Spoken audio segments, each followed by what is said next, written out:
Fuerzas vivas, señoras y señores. Créanme que es un verdadero placer recibirlos. Es un verdadero placer ver esta pequeña platilla que hemos armado, nutrida de tanta gente interesada en saber alguna cosa de este tema que hemos elegido para hoy y que el profesor Rodolfo González Risotto nos va a ilustrar sobre él. Bienvenidos. Lo que ustedes acaban de ver son imágenes de nuestros parques, del Parque de Pando y del Parque de la Fraternidad de Solimar, lugares donde nos concentramos nosotros periódicamente para nuestras actividades masónicas. A mí no me corresponde hablar.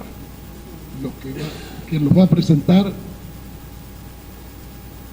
A ver, señor alcalde de Barros Blancos, señor alcalde de Pando, Alcides Pérez, autoridades y fuerzas vivas de la zona, vicevenerable gran maestro de la Gran Logia de la Masonería del Uruguay, José Garchitorena, gran secretario de Acción Masónica, Oscar Durán, secretario ejecutivo del CIEM, Julio Casuriaga, señoras y señores, todos porque hay muchas damas a quienes les damos la bienvenida.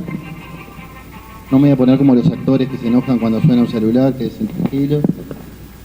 Bueno, nos complace la presencia de todos ustedes acá en esta noche tan especial para la masonería.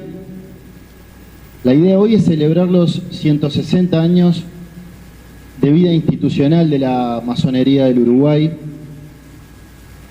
que fue fundada el 17 de julio de 1856 como Supremo Consejo y Gran Oriente del Uruguay.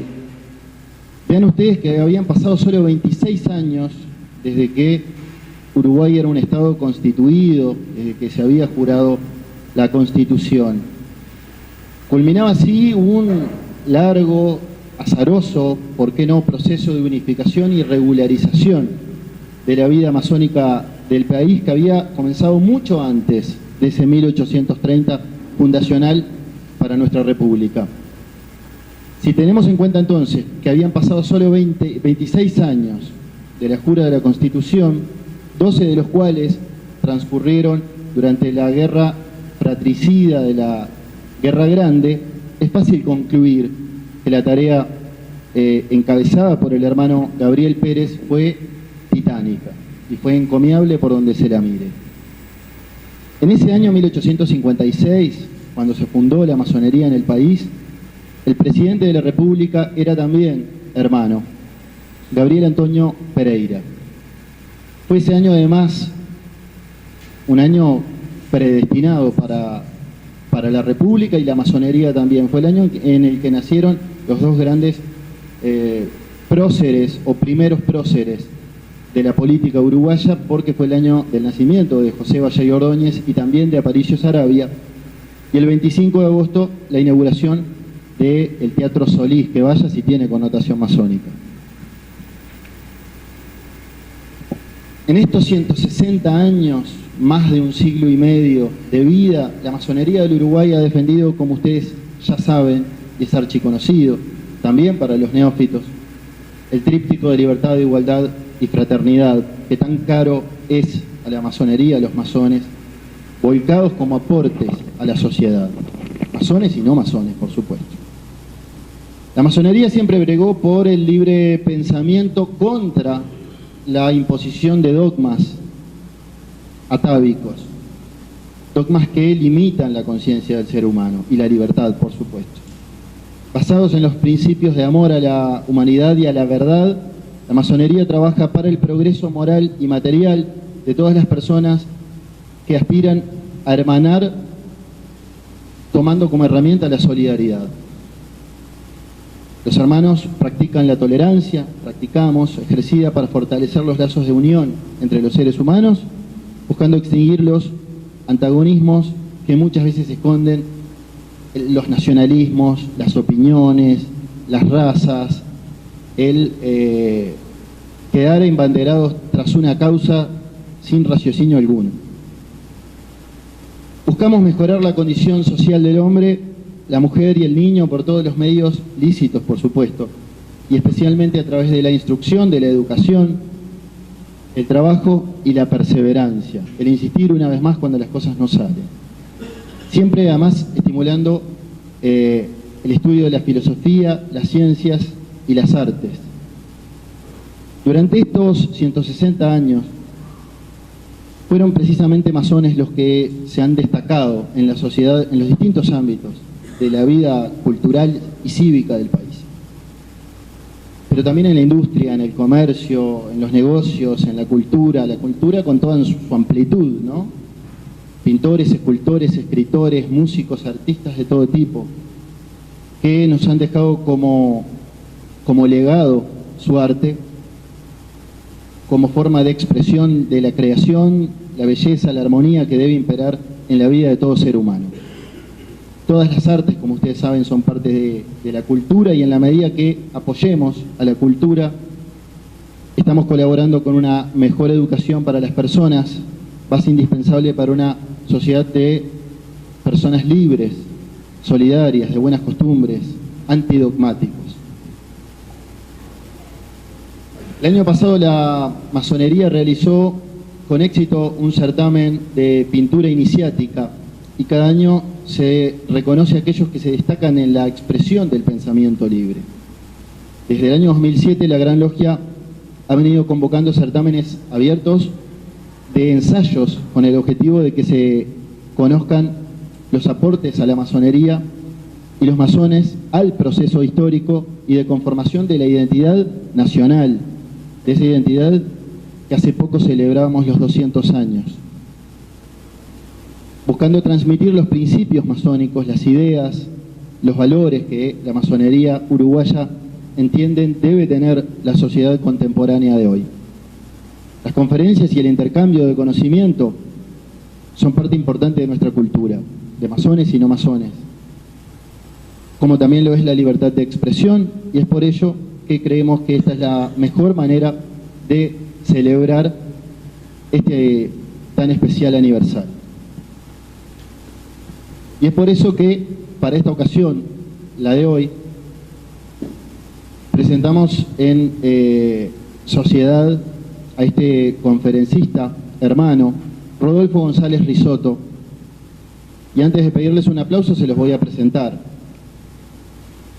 Rodolfo González Risotto es docente especializado en Historia Nacional y Derecho Electoral, fue miembro de la Comisión Nacional Archivo Artigas e investigador del equipo del profesor Juan Pibel Devoto, lo recordarán, puntal de la educación uruguaya, fallecido en el año 82. González, 97, bueno, me pasaron mal la data entonces. Es verdad, yo estaba grande cuando falleció Pibel Devoto, lo recuerdo. Entonces el rezongo va para el padre, que no chequeó la información.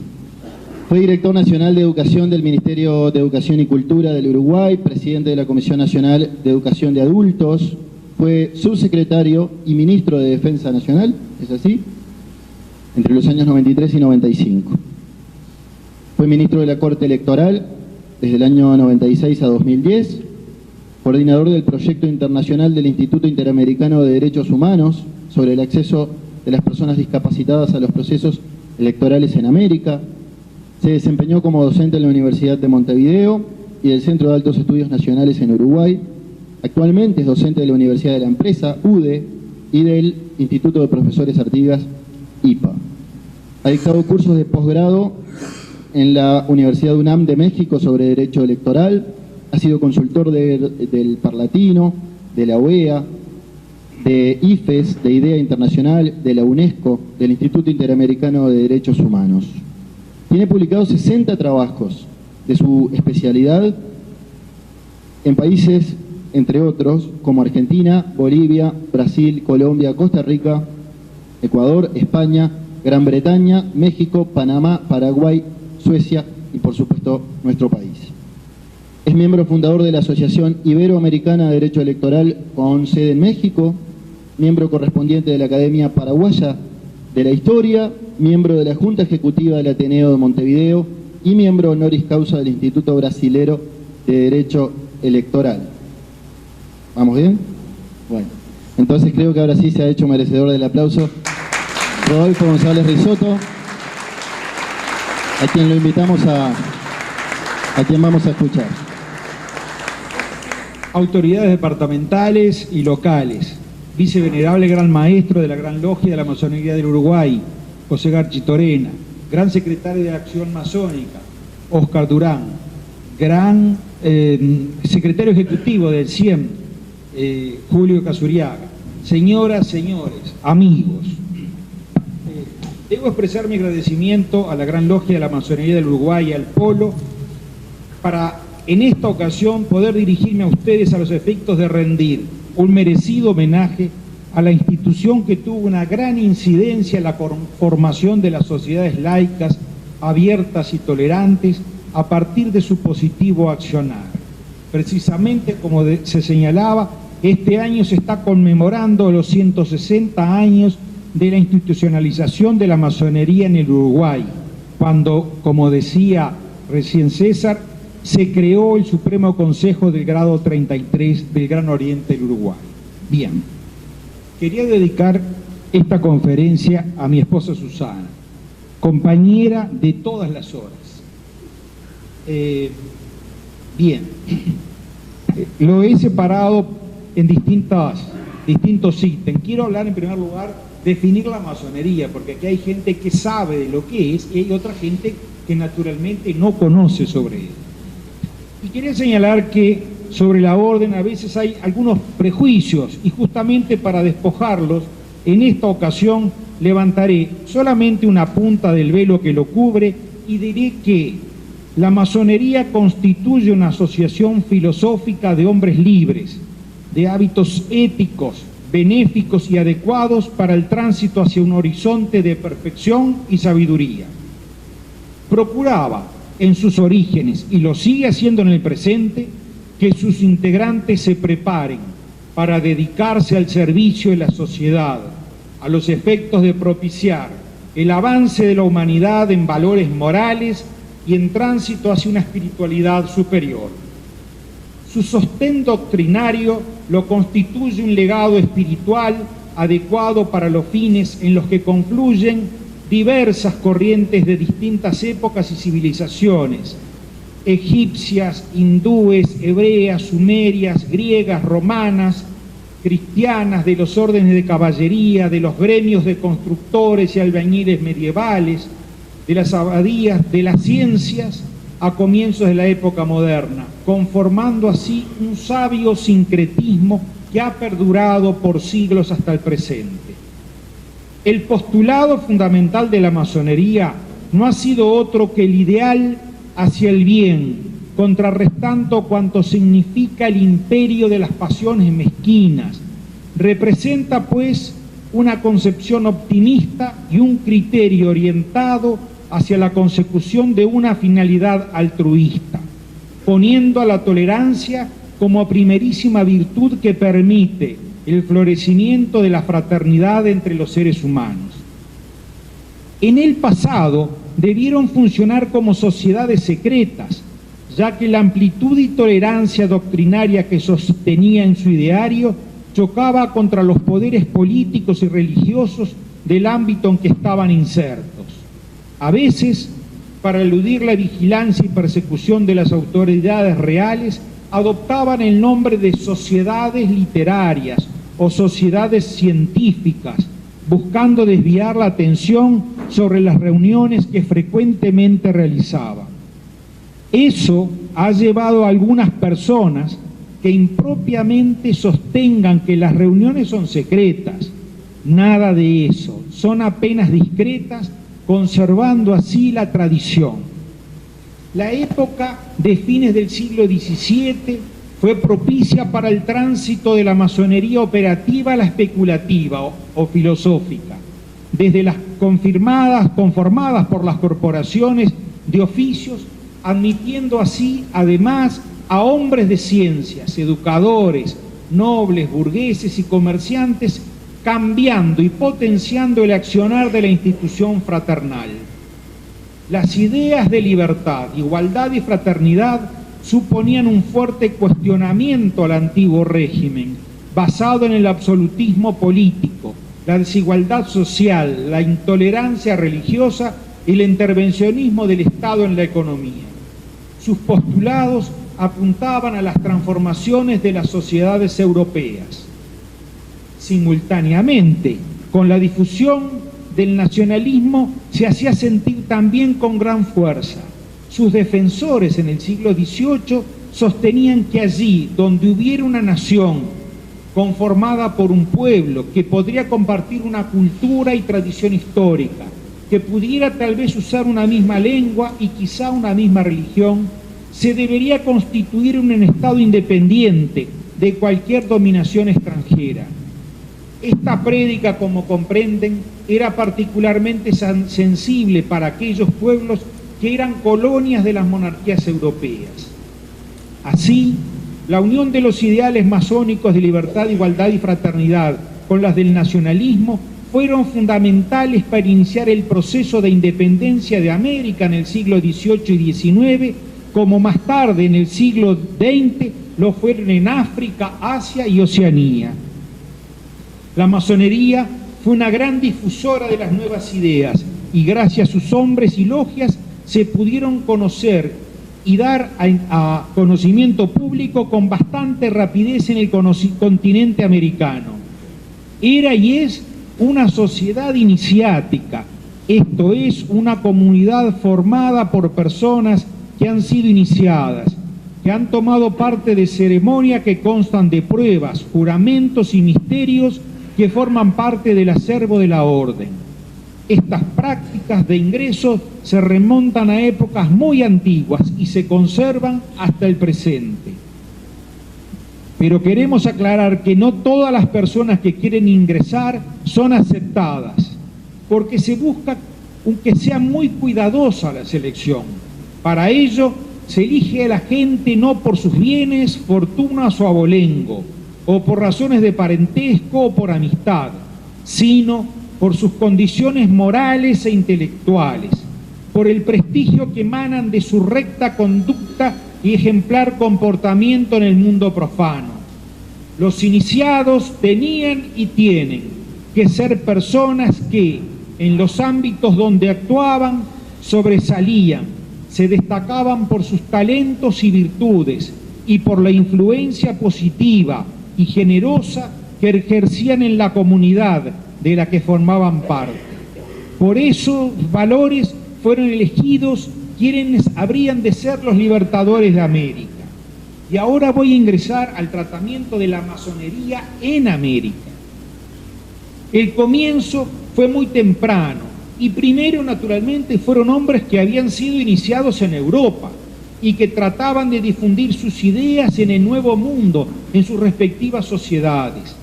Posteriormente, fue la creación de logias, denominación que recibe el lugar donde trabajan los miembros de la orden, que al principio naturalmente funcionaban de manera provisoria.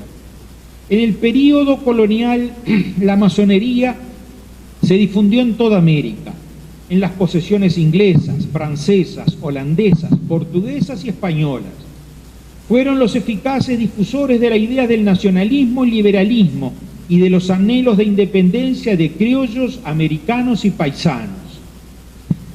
La masonería en las colonias inglesas, voy a tratar de dividirlos en colonias inglesas, colonias portuguesas y colonias españolas.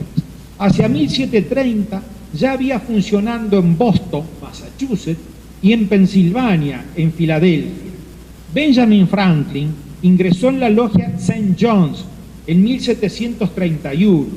A partir de esa logia fueron surgiendo otras que trabajaban en favor de los ideales de la libertad e independencia norteamericana. Por ejemplo, en la logia de San Andrés de Boston, en 1773 se planificó el episodio por el cual se arrojó el cargamento de té en el puerto de Boston con el que se inició el movimiento emancipador norteamericano. Durante la independencia, había 20 firmantes en la Declaración de Independencia de 1776 en los Estados Unidos, proveniente de los 3 estados, los que nos permiten saber claramente que en cada una de esas 13 colonias funcionaba una logia. Durante las campañas militares por la independencia, no solo George Washington era miembro de la masonería, había sido iniciado en el año 1752 en la logia Frederick Burke de Virginia, sino que además, por lo menos, la mitad de sus jefes militares también lo eran. Cuando se colocó la piedra fundamental del edificio del Congreso de Estados Unidos, en lo que hoy es la capital, en Washington, el presidente asistió junto a otros dignatarios vestidos con sus trajes rituales y con sus mandiles masónicos, lo que está recogido en un cuadro al óleo pintado, dando realce a dicha ceremonia. También, para recordarlo, en los billetes de los Estados Unidos hay símbolos que recuerdan a la masonería por las luchas por la independencia y la organización institucional norteamericana. Voy a pasar a ver ahora en Latinoamérica. Quiero decir que también fueron hombres los que lucharon por el proceso de emancipador. El primero de ellos fue Sebastián Francisco de Miranda, que creó y utilizó las logias para impulsar la independencia en todo el continente.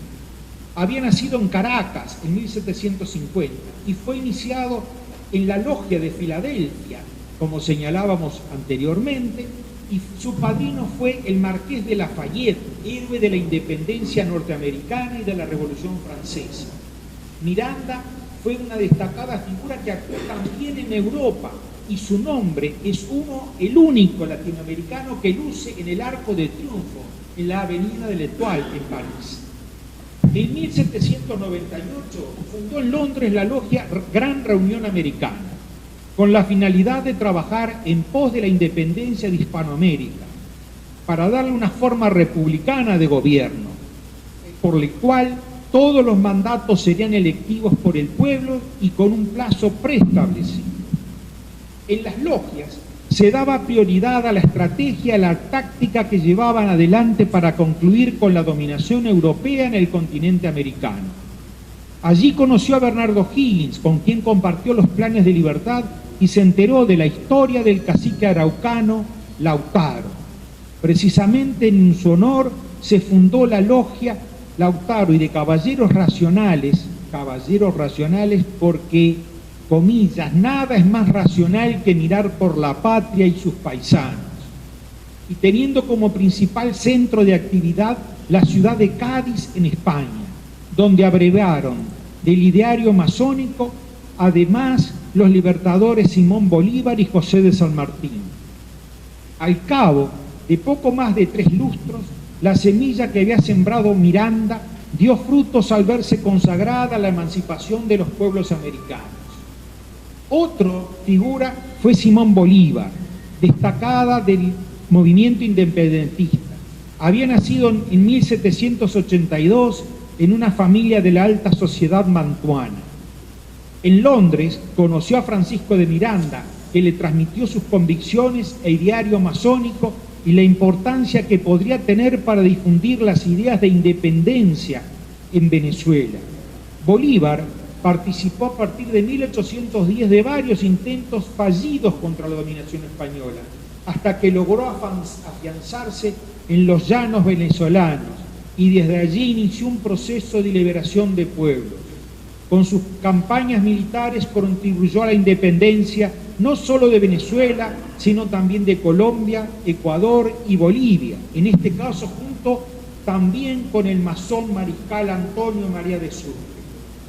Bolívar intentó fructuosamente crear la Gran Colombia con Venezuela, Colombia y Ecuador, la que se disolvió apenas había muerto en 1830.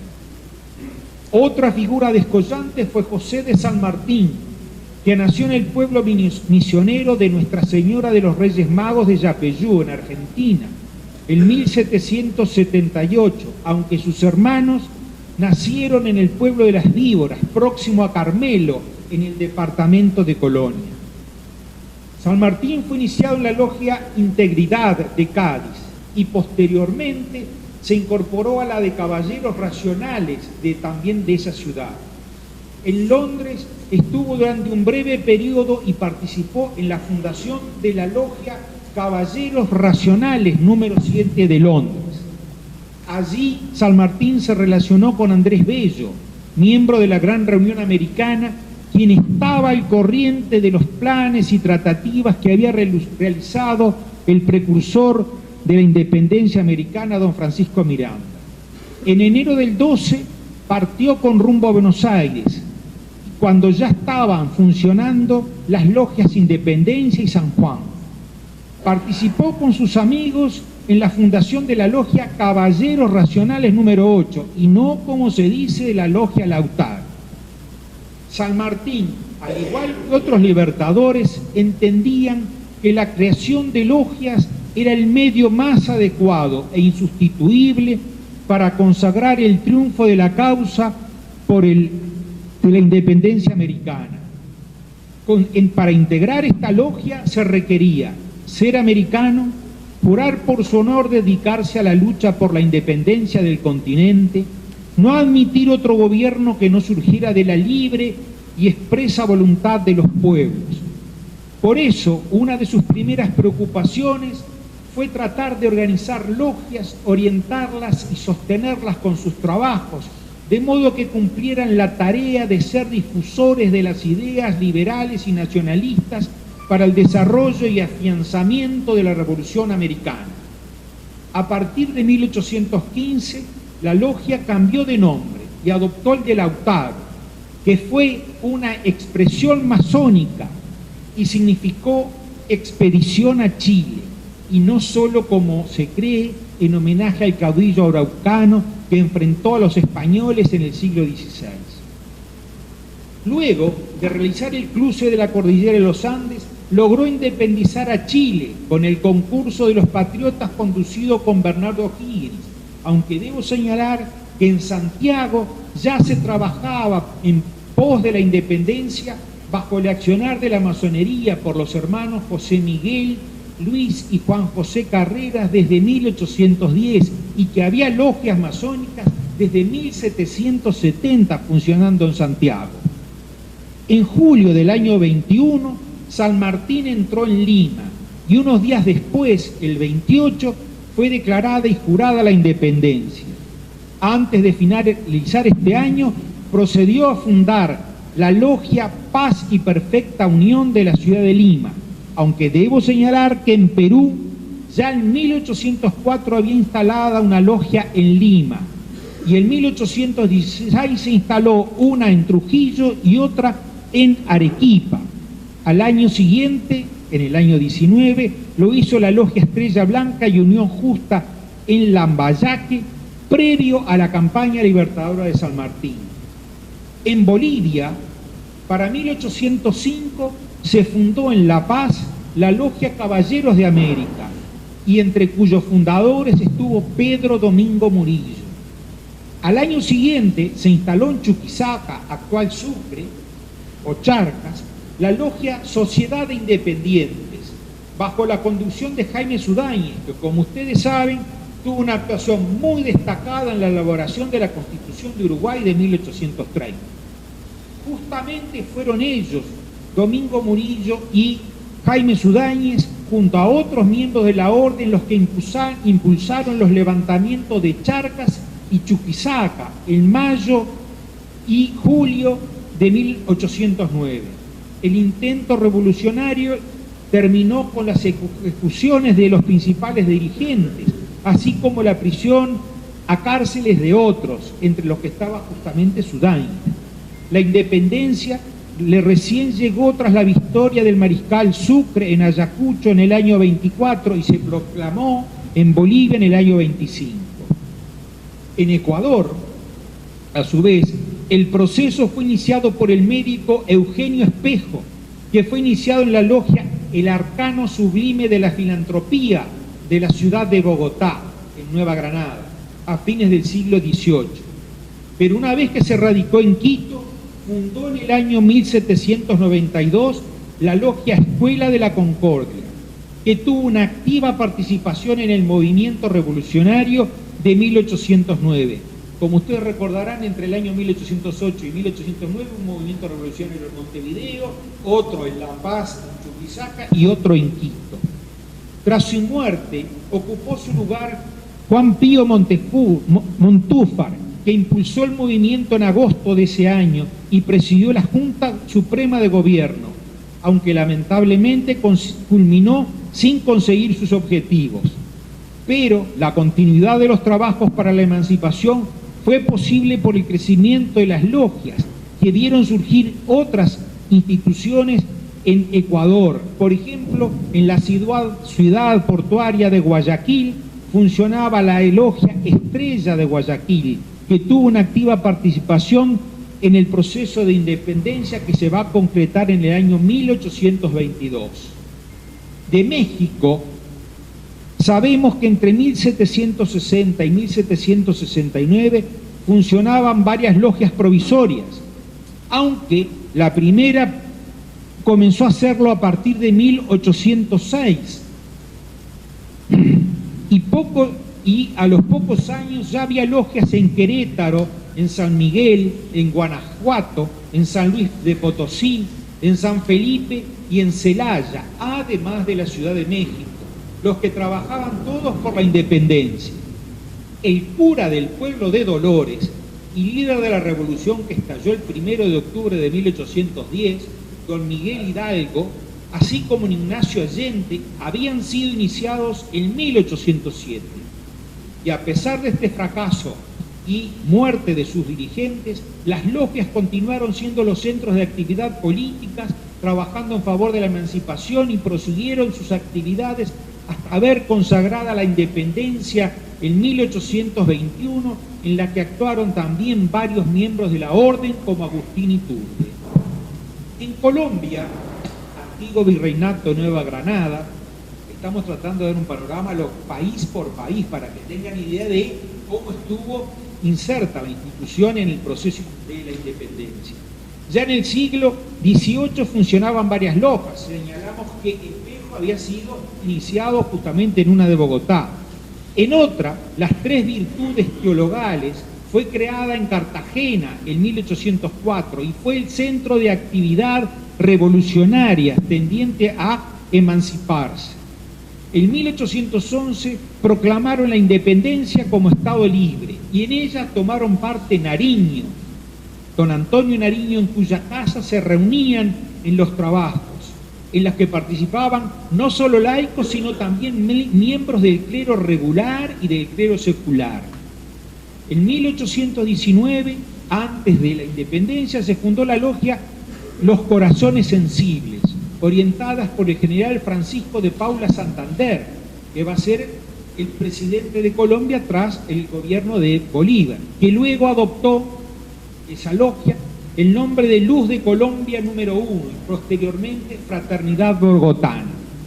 El largo proceso hacia la independencia concluyó cuando las tropas republicanas al mando de Bolívar entraron en Bogotá en agosto del año 19. También quiero señalar que fueron masones los que impulsaron a todo lo largo del siglo XIX la independencia de Cuba, hasta que finalmente la consiguieron en 1898, luego de la guerra entre Estados Unidos y España. Para 1869, tengan en cuenta que para ese entonces se echa más de casi 40 años que Uruguay tenía vida independiente, existían en Cuba por lo menos 22 logias que operaban en La Habana, en Trinidad, Cienfuegos, Matanza, Santa Clara y Santiago. El héroe de la independencia, José Martí, había sido iniciado en la logia Armonía, número 52 de la ciudad de Madrid. Y por las dudas recordamos que José Martí se desempeñó como cónsul de Uruguay en Nueva York y encontró la muerte en el combate de Dos Ríos en mayo de 1895. Gran parte de los revolucionarios cubanos fueron masones y recibieron el apoyo fraterno de sus hermanos centroamericanos y los norteamericanos. Y simplemente quiero señalar un detalle de la bandera cubana que tiene un profundo simbolismo masónico. El rojo sobre el triángulo equilátero, como ustedes recuerdan, simboliza la grandeza del poder que asiste al gran arquitecto del universo y cuyos tres lados simbolizan la libertad, la igualdad y la fraternidad. La estrella de 5 puntas simboliza la perfección del maestro masón y finalmente quedan integrados los 3 números simbólicos con las 3 franjas azules del pabellón. 5 son la totalidad de las franjas y 7 es el resultado de sumar las franjas más la estrella y el triángulo. La misma es un recuerdo perenne de la influencia decisiva de la orden en la independencia nacional cubana. Haití, una colonia francesa que se independizó en 1804, antes que toda la América española y apenas unos años después de Estados Unidos, también tuvo influencia en la masonería. En 1749 se habían fundado 2 logias dependientes del Gran Oriente de Francia. En 1788 se creó la Gran Logia Provincial y en 1791 la logia identificada con el número 524, que hoy lleva el nombre de uno de sus fundadores, Dominique Toussaint de Louverture, cuya actuación fue decisiva en la declaración de la independencia haitiana y en la abolición de la esclavitud en ese país. Paso a Brasil, donde también la orden participó activamente en el proceso emancipador. Primero fue el movimiento revolucionario conocido como la Inconfidencia Minera, gestado en Minas Gerais en 1789, y en la que participó Joaquín José da Silva Xavier, Tiradentes, por su profesión de dentista, el que había sido iniciado por el sistema de iniciación por comunicación, por el cual no se requería realizar la ceremonia en un templo, sino que se realizaba simplemente por una notificación al que ingresaba a la orden. Como comprenden, esta medida era para evitar las persecuciones por parte de la monarquía absoluta. La bandera que habían adoptado tenía un triángulo equilátero o delta, que era uno de los símbolos masónicos, como acabamos de decir, que representaban la libertad, la igualdad y la fraternidad. Tras ese inicial fracaso, la actividad de las logias se multiplicó en las posiciones que tenían los portugueses en América y fueron decisivas para el movimiento que llevó finalmente a la independencia de Brasil, tras la forma monárquica con Pedro I como emperador en 1822. Pero siguió gravitando más adelante, e inclusive fue en la logia Filantropía y Libertades donde se proyectó la revolución farroupilha, que intentó separar a Río Grande del sur del resto del Brasil, que dio lugar a una guerra civil de una década y que está en el libro de actas de esa logia, donde se dice cuándo va a empezar y quiénes van a ser los conductores de la misma. Estoy tratando de ajustarme los tiempos, querido hermano. Voy a pasar a breve panorama sobre los orígenes de la masonería en el Uruguay, simplemente en la etapa hasta la independencia. De la época colonial ya existían miembros de la masonería. Justamente el primer gobernador residente en Montevideo, José Joaquín de Viana, perteneció a la orden y fue el iniciado más destacado quizás en la época fundacional. La Hermandad de Caridad del Hospital Maciel parece ser la primer logia masónica de que se tenga conocimiento, ya que los nombres de los integrantes de dicha hermandad se repiten en las nóminas de las primeras logias con sede en el Uruguay. A fines de la época colonial, en ocasión de las invasiones inglesas y la ocupación británica de Montevideo, era afiliado a, quizás mi inglés no sea del todo muy bueno, a Lodge número 192, Hailing Majesty and 47 Regiment of Foot, Miguel Furriol, quien fue consagrado maestro masón, lo que presuponía la iniciación previa y la existencia en Montevideo de alguna logia masónica, probablemente los hermanos de Hospital de la Caridad, o que Furriol hubiera sido iniciado en Buenos Aires. Tras la invasión portuguesa de fines de 1816 y la consecuente ocupación de Montevideo por parte de los portugueses, se instaló una logia Lautaro, presidida por Alvear, quien se encontraba fuertemente enfrentado a San Martín y a Pueyrredón, gestándose las condiciones, por ello, para crear una nueva logia, con otra que se llamó los Caballeros Racionales, la que a su vez en el año 17 cambió su nombre por el de Caballeros Orientales, y que fue una herramienta muy importante para la lucha contra la dominación luso-brasileña. Contribuiría con sus trabajos a propiciar el pronunciamiento del Cabildo Gobernador del 23 y 24 y de la Cruzada Libertadora de 1825, protagonizada por los 33.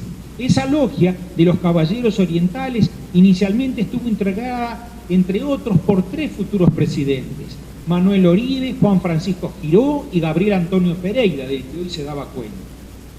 En 1830, coincidiendo con la jura de la Constitución y el comienzo de la vida institucional plenamente independiente del Estado Oriental, se instalaba el capítulo masónico de Logia de Perfección Independencia, y en el mismo año nacía la Logia número 1, Asilo de la Virtud, y luego Constante Amistad y Misterio de Honor. Como acabamos de ver en esta extensa pero necesaria recopilación, la masonería con sus ideas y valores contribuyó a la independencia del continente americano. Su labor durante décadas permitió a sus hombres más decididos y fraternos salir en cumplimiento de sus sueños e idealidades y cumplir con las aspiraciones populares de emanciparse tras siglos de dominación europea, inglesa, francesa, española y portuguesa. Esos hombres, a quienes hoy rendimos breve homenaje, con certeza habían encontrado la luz que buscaron con tanta persistencia, desde la propia iniciación, que fue sin duda la gran recompensa a sus fatigas, trabajos y combates. América así se los ha reconocido y hoy los estamos recordando. Es todo y muchas gracias por vuestra tolerancia.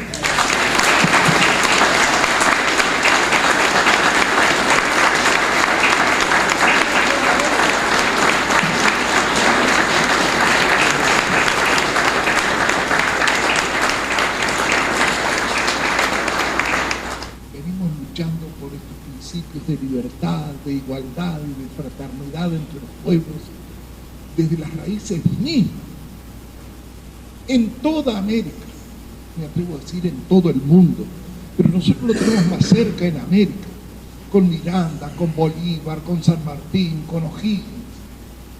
Entonces, elegimos a propósito este tema porque nos parece sumamente importante que tomemos conciencia de cuáles son nuestras raíces y que dejemos de perder el miedo a la masonería y que se vea que ese misticismo por el cual se recubre la masonería no es nada más que una fantasía, porque los masones somos todos, somos ciudadanos de esta patria, luchamos todos por la justicia, por la Constitución, por las libertades, por las igualdades. Los voy a invitar, después de esta proyección, a compartir una copa, un pequeño brindis, por el éxito de esta oratoria de Rodolfo y por los principios tan caros para nosotros, de libertad, de igualdad y de fraternidad. Antes de la proyección quiero decirles que agradezco infinitamente a Carmen Flores, que fue la persona que elaboró esa otra proyección que ustedes vienen de nuestros parques de la fraternidad. Bien, por favor.